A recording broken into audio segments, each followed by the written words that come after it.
Assalamualaikum warahmatullahi wabarakatuh.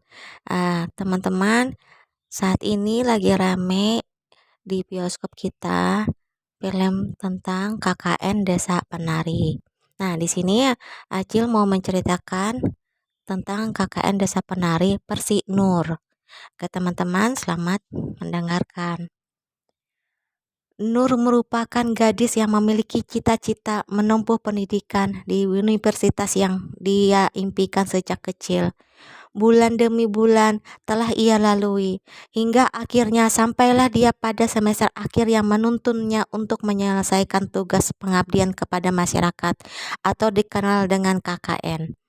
Nur dan keenam temannya harus mencari tempat KKN sendiri, lantaran mereka tidak berkesempatan untuk turut mengikuti KKN yang telah ditentukan dari kampus. Ayu, teman sefakultas Nur, baru saja membicarakan rencananya. Ia telah memiliki tempat yang cocok untuk melakukan kegiatan KKN mereka, dan Nur akan ikut dalam observasi pengenalan lokasi KKN. Nur kemudian bersiap untuk keberangkatannya ke desa yang dimaksud Ayu. Di sela-sela itu, Nur teringat bahwa ia harus segera memberi tahu rekannya yang lain karena KKN merupakan kegiatan yang harus diselesaikan secara bersama. Di rumah Nur, gimana sudah dapat tempat KKN-nya? Tanya Widya. Nanti malam, Wid, aku berangkat sama Ayu. Doakan ya. Nggih, semoga di ACC ya, kata si Widya. Amin, balas Nur mematikan telepon. Hari-hari demi hari pun berlalu, dan tiba saatnya Nur berangkat ke desa yang menjadi lokasi KKN. Nur pun melihat mobil kijang yang berhenti. Keluarlah Ayu sahabatnya, disusul dengan seorang laki-laki di belakangnya. Nur Nur membatin mungkin itu Mas Ilham, kakak laki-laki Ayu yang akan mengantarkan mereka ke lokasi KKN. Ayu, Ayu, ajak Ayu yang langsung menggandeng Nur masuk ke mobilnya. Kemudian Mas Ilham membawakan barang Nur menuju mobil. Tak lama setelah itu, mobil pun melaju. Jauh enggak, Yu? Tanya Nur pada Ayu. Paling 4 sampai 6 jam tergantung ngebut atau enggak, jawab Ayu.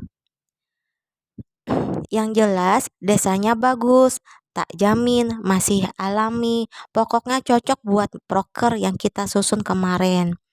Ayu terlihat begitu antusias menceritakan desa tersebut, sementara Nur ia merasa tidak nyaman. Sebenarnya banyak hal yang membuat Nur merasa bimbang, salah satunya tentang lokasi, waktu dan sebagainya. Sejujurnya ini kali pertama Nur pergi ke arah daerah timur. Sebagai perempuan yang lahir di daerah Kulon atau daerah barat, ia sudah banyak mendengar rumor tentang daerah Etan, salah satunya tentang kemistisannya. Keadaan mistis bukan hal yang baru bagi Nur. Bahkan ia sudah kenyang dengan berbagai pengalaman akan hal tersebut saat menempuh pendidikannya sebagai seorang santriwati. Ia sering mengabaikan perasaan tidak bisa yang muncul karena kebetulan semata. Namun anehnya malam ini belum pernah Nur merasa setidak enak ini seperti saat ini. Benar saja, perasaan tidak enak itu terus bertambah seiring dengan mobil yang terus melaju. Salah satu pertanda buruk terjadi adalah ketika sebelum memasuki kota J, di mana tujuan kota B, Nur melihat kakek-kakek yang meminta uang di persimpangan. Ia seakan melihat Nur dengan tatapan yang prihatin. Tak hanya di itu aja, si kakak menggelengkan kepalanya seolah memberikan isyarat pada Nur yang ada di dalam mobil agar mengurungkan niatnya. Namun Nur tak bisa mengambil keputusan apapun sebab ada temannya yang lain yang menunggu kabar baik dari observasi hari ini. Hujan tiba-tiba saja turun tanpa terasa. 4 jam lebih perjalanan tersebut telah ditempuh. Mobil berhenti di sebuah rest area yang sepi. Sebelum akhirnya melanjutkan perjalanan di tengah hutan yang gelap, Nur mendengar yang memanggil-manggil nama. Hutan. Desa ini ada di dalam hutan, kata Mas Ilham. Nur tidak berkomentar. Ia hanya berdiri di samping mobil yang berhenti di tepi sebuah jalan hutan ini. Hutan tersebut merupakan sebuah hutan yang sudah dikenal oleh masyarakat Jawa Timur. Tidak lama kemudian, terlihat nyala lampu dan suara motor Mas Ilham melambaikan tangannya. Itu orang desanya, masuk desanya, harus masuk naik motor. Mobil tidak bisa masuk soalnya. Nur dan Ayu kemudian mengangguk, pertanda ia mengerti. Tanpa berpikir panjang, Nur sudah duduk di jok belakang sepeda dan mereka pun berangkat. Perjalanan kini mulai masuki jalan setapak. Dengan tanah yang tidak rata, membuat Nur harus memegang dengan kuat jaket bapak-bapak yang memboncengnya. Terlihat tanah masih lembab, ditambah dengan suara embun ditambah dengan embun fajar juga sudah terlihat di sana sini, memenuhi pepohonan rimbun. Tiba-tiba Nur melihat sosok wanita yang sedang menari di atas batu, seakan menyambut dirinya datang dari desa itu. Penari itu kelihatan matanya tajam, dengan paras elok dan cantik. Kemudian si wanita tersenyum seolah sedang menyambut tamu yang sudah ia tunggu. Nur lalu melihatnya jalan lain. Tapi Nur terkejut mendapati si wanita sudah hilang tanpa jejak. Ia sadar bahwa dirinya sudah disambut dengan sosok entah apa itu. Setelah memasuki desa, Mas Ilham kemudian berpeluk kangen dengan seorang pria yang mungkin seumuran dengan ayahnya yang ada di rumah. Pria itu terlihat ramah dan murah senyum. Dengan menyambut tangannya, Nur mendengar pria itu memperkenalkan diri. "Saya Prabu." Kemudian Ilham menyampaikan maksud kedatangannya untuk meminta izin diadakan kegiatan KKN di desa tersebut yang akan dilaksanakan adiknya, Ayu, dan keenam rekannya termasuk Nur. "Saya minta maaf, Ham. Kamu tahu, kita sudah kenal lama. Tapi desa ini tidak pernah loh dipakai untuk KKN." "Tolong loh Mas," kata Ilham. Pada saat itu, Pak Prabu dengan keras sudah menolak hingga suasana saat itu menjadi tegang. "Raisoham," kata Pak Prabu menekan perkataannya kepada Mas Ilham dengan ekspresi tak terduga. "Begini loh Pak, maaf saya minta tolong. Saya akan menjaga diri di sini," katanya Ayu. "Saya tidak akan aneh-aneh, tolong Pak." Ayu membantu kakaknya berbicara. Matanya terlihat berlinangan air mata. Ia tak pernah melihat Ayu sengotot ini, dan sebelumnya terlihat mimik wajah Pak Rabu yang sebelumnya mengeras kini melunak. "Berapa yang KKN nanti, Dek?" Dengan semangat Ayu menjawab, "6 Pak." Setelah proses negosiasi berhasil, dengan persetujuan Pak Prabu dan tentu saja masyarakat sekitar, mereka resmi akan menjalankan KKN di desa tersebut. Di sana ia juga sudah tahu proker apa saja yang menjadi wacana mereka selama di sana. Salah satunya yaitu kamar mandi dengan air sumur. Ia tahu masyarakat mendapatkan akses air hanya dari sungai yang ada di desa tersebut. Jadi ini menjadi ide mereka membuat sumur agar lebih efisien di sela-sela tengah mereka membuat proker di desa tersebut. Saat keliling desa, Nur terdiam melihat sebuah batu yang ditutupi oleh kain merah. Di bawahnya ada sesajian lengkap dengan bau kemenyan. Nur melihat di atas batu tersebut berdiri sosok hitam tajam dengan mata tajam, menyala merah. Meski hari siang bolong, Nur bisa melihat dengan jelas kulitnya yang ditutup oleh bulu. Selain itu juga memiliki tanduk kerbau. Tak lama, mata mereka saling bertatapan satu sama lain. Sebelum Nur mengatakannya pada Ayu bahwa mereka harus pulang. "Kenapa sih Nur? Kok kamu buru-buru pergi?" "Kasihan Mas Ilham. Wes nganten nih," ucap Nur. "Ya wes, ayo." Ayo menimpali. Mereka pun segera menaiki motor. Lalu Nur sebelum keluar dari desa itu melihat lagi sosok genderuwo yang menyeramkan. "Nur, ajak Bima, ajak Widya, sama kenalanku Kating," ucap Ayu di dalam mobil. "Bima, ngapain sih diajak?" kata Nur. "Biar rame, kan sudah kenal lama," sahut Ayu. "Kenapa bukan kamu aja yang ngajak?" timpal Nur.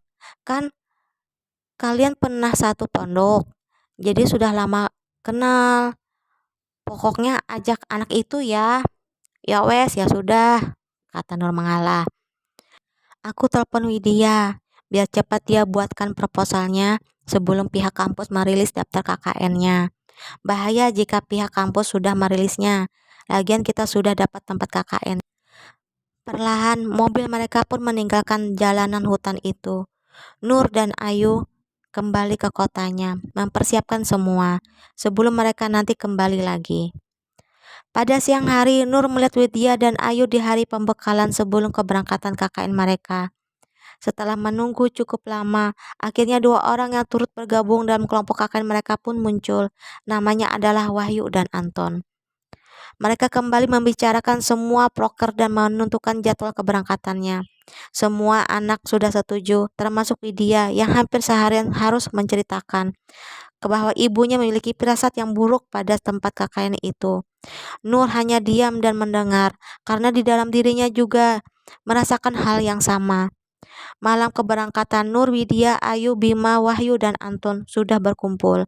Perjalanan dilanjutkan dengan mobil Alp yang sudah mereka sewa sebelumnya untuk mengantarkan mereka ke hutan, tempat pemberhentian di mana nanti mereka akan dijemput oleh warga desa. Sementara Nur masih bisa melihat temannya, Widya yang masih memasang wajah yang tidak nyaman. Nur hanya bisa berdoa bahwa mereka berangkat dengan utuh dan semoga pulang dengan utuh juga. Akan tetapi, tidak ada yang tahu doa mana yang akan diijabah oleh Tuhan. Di tengah perjalanan, gerimis mulai turun. Nur hanya melihat ke jalanan yang lenggang, tempat di pemberhentian lampu merah. Ada seorang menggebrak kaca mobil elfnya. Nur begitu terkejut sampai tersentak mundur dari kursi mobil. Nur melihat pengemis tua yang terus menggebrak kaca mobil, membuat semua orang yang ada di dalam mobil kebingungan. Termasuk si sopir yang kemudian berteriak agar laki-laki tua itu berhenti sembari melempar uang recehan. Dari bibir orang tua itu, Nur melihat ia berucap, "Ojo budal no, jangan berangkat nak." Suara terdengar familiar seperti suara wanita tua. Namun mereka tak menghiraukannya. Hingga sampailah mereka di tempat pemberhentian. Setelah menunggu, terlihat rentetan cahaya motor mendekati dari seberang jalan setapak.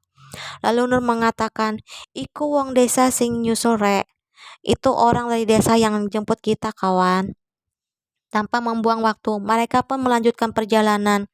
Jalanan setapak dengan penuh lumpur karena gerimis. Pohon besar dan gelap dengan kabut sana-sini mewarnai sepanjang perjalanan mereka.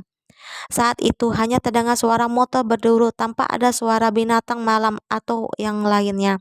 Namun semua berubah ketika tiba-tiba saja dari jauh terdengar suara gamelan Jawa. Suara terdengar sayup-sayup jauh.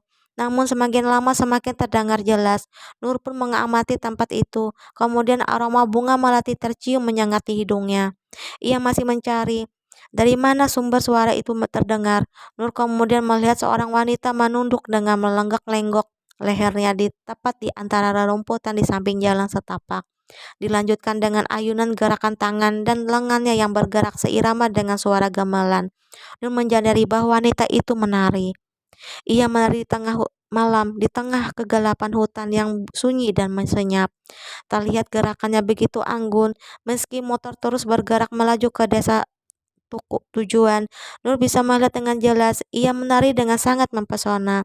Seakan ia menunjuk bahwa sebuah punggung yang tidak bisa Nur lihat, yang menari di malam buta seperti ini. Nur pun terdiam dalam kengerian yang ia rasakan sendirian. Ketika motor berhenti dan sampainya di desa, Nur tidak mengatakan apapun. Ia lantas melihat Pak Prabu menyambut mereka.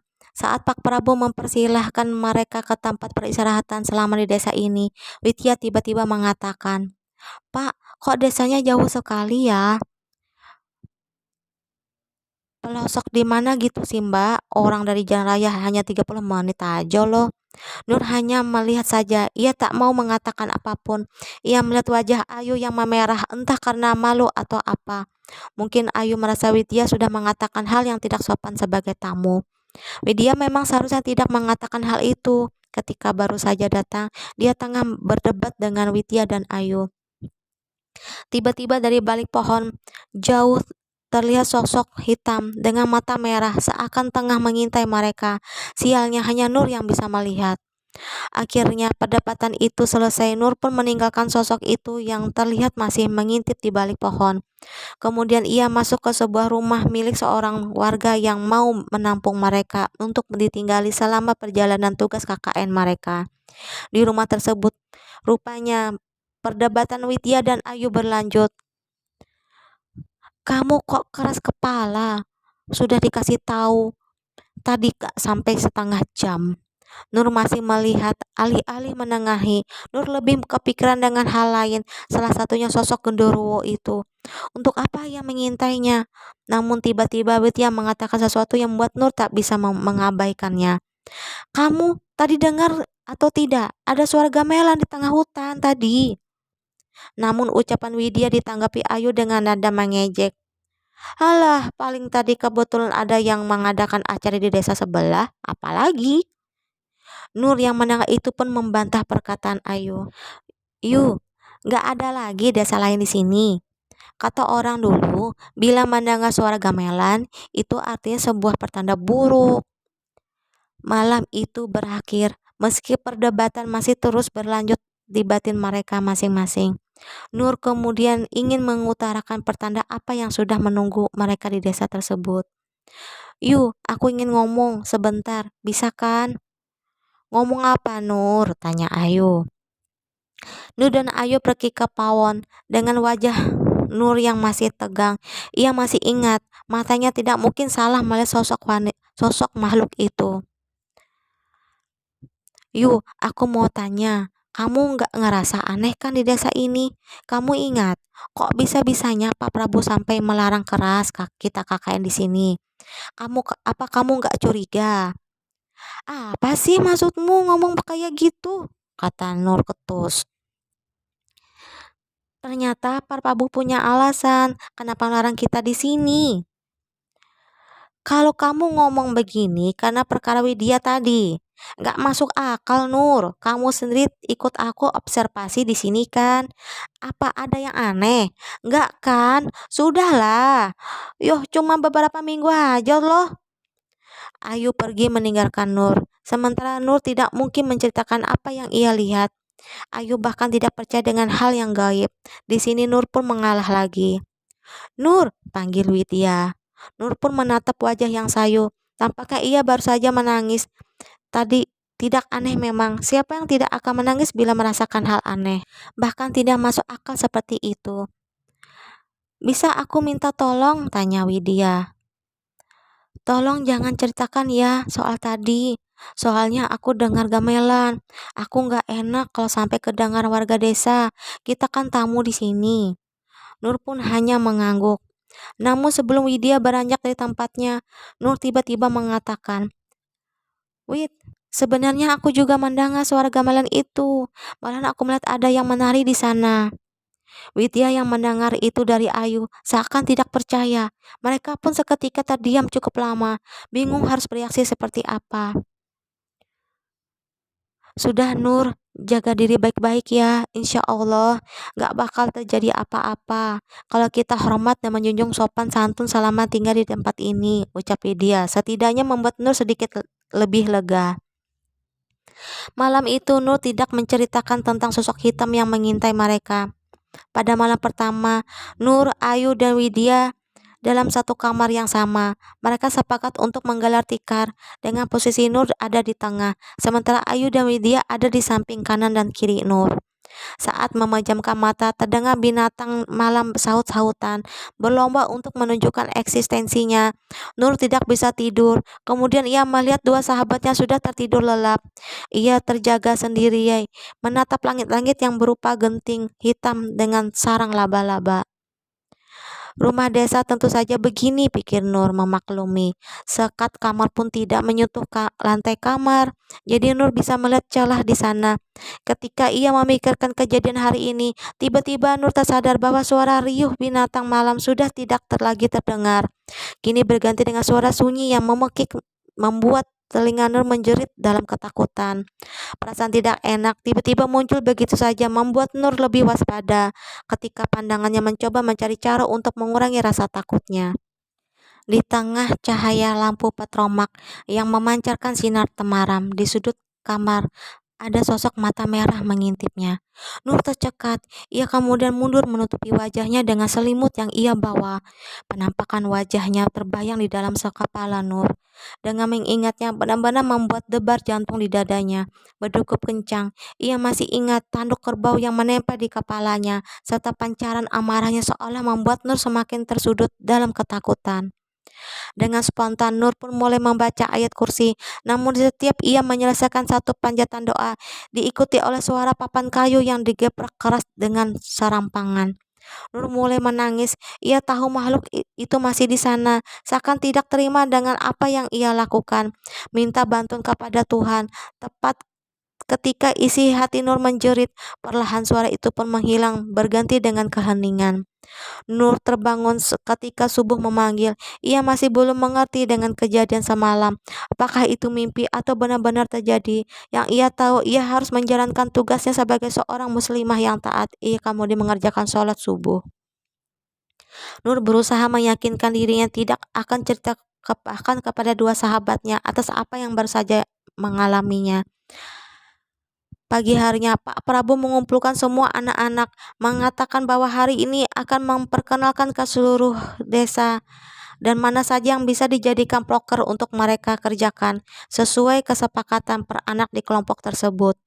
Pak Prabowo menjelaskan sembari berjalan, sementara menyusuri desa, anak-anak mengikutinya.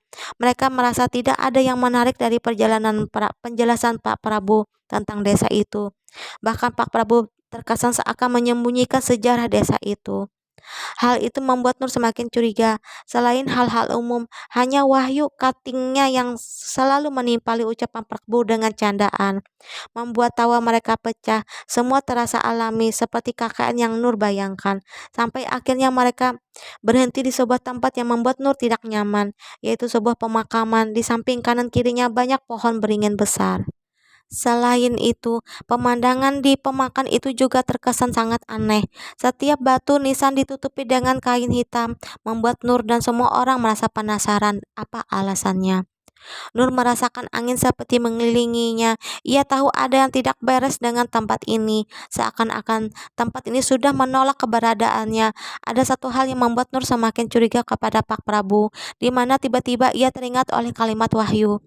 Kemudian beliau melontarkan jawaban yang bernada mengancam, seakan-akan Pak Prabu menjaga sesuatu yang sakral di tempat itu. Pak Prabu melarang mereka melewati sebuah gerbang atau gapura yang berada di tengah hutan.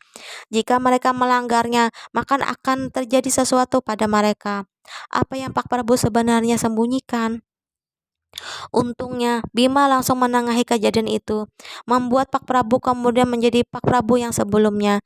Namun Nur seakan tahu itu tidak sanggup lagi mengikuti kegiatan keliling desa ini. Kemudian ia izin pamit untuk kembali ke penginapan dan Pak Prabu mengizinkannya.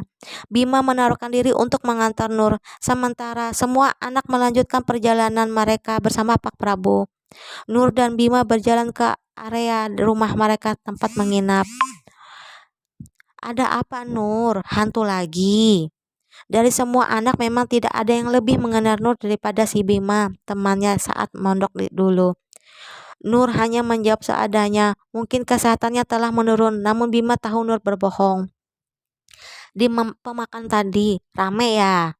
Ucap Bima, tak digerubus sama sekali oleh Nur, membuat Bima akhirnya menyerah. Di tengah perjalanan pulang, tiba-tiba Bima menanyakan sesuatu yang membuat Nur curiga pada Bima. Nur, aku tanya, Widya itu sudah punya pacar apa belum sih? Piye, gimana? Tanya Nur lagi.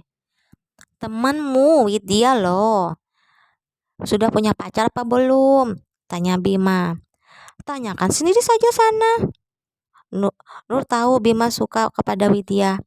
Nur yang menghabiskan siangnya di dalam kamar terbangun ketika Ayu memanggilnya. Semua anak sudah berkumpul dan Ayu menunjukkan proposal proker mana saja yang sudah disetujui Pak Prabowo.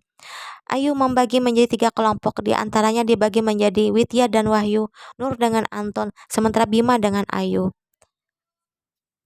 Semua anak sepakat, tidak ada yang memberi komentar banyak mengingat Ayu yang paling berjasa sehingga bisa mendapatkan tempat KKN tanpa campur tangan pihak kampus.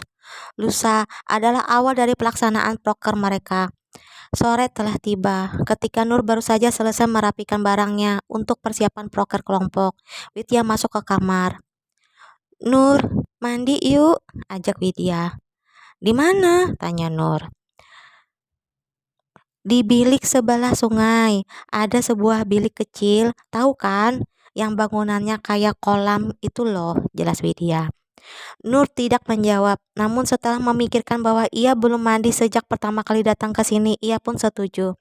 Dengan syarat, Nur menjadi yang pertama mandi.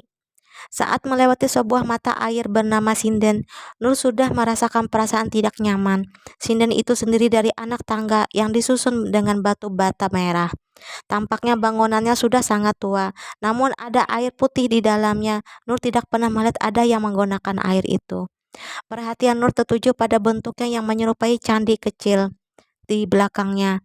Di pelataran candi terdapat sesajen menjadi hal yang sudah lumrah di tempat ini. Nur tidak melihat adanya gangguan saat ia mengamati sinden itu. Saat masuk, Nur langsung mencium aroma amis seperti aroma daging busuk. Namun Nur mencoba memahami, mengingat biliknya sendiri tidak terlihat seperti kamar mandi yang bersih. Lantai dari tanah dan kiri kanannya dipenuhi lumut, jadi Nur mencoba memakluminya. Ia pun dengan segera membasuh badannya dengan air di dalam kamar mandi. Namun ada perasaan aneh ketika air membilas badannya, seperti terdapat benda kecil yang mengganjal saat bersentuh dengan kulit Nur. Ketika diperhatikan, ternyata yang ada di dalam kamar kendi air itu penuh dengan rambut. Nur kaget, ia pun istighfar terus-menerus. Sembari ia melangkah mundur, ia mencoba memanggil Widya. Namun anehnya, tidak ada jawaban apapun dari Widya. Nur yang berselimut handuk mencoba membuka pintu balik. Namun anehnya pintu itu seperti ditahan oleh orang yang ada di luar. "Wid, buka! Wid, buka!" teriak Nur, sambil menggandel pintu yang terbuat dari anyaman bambu.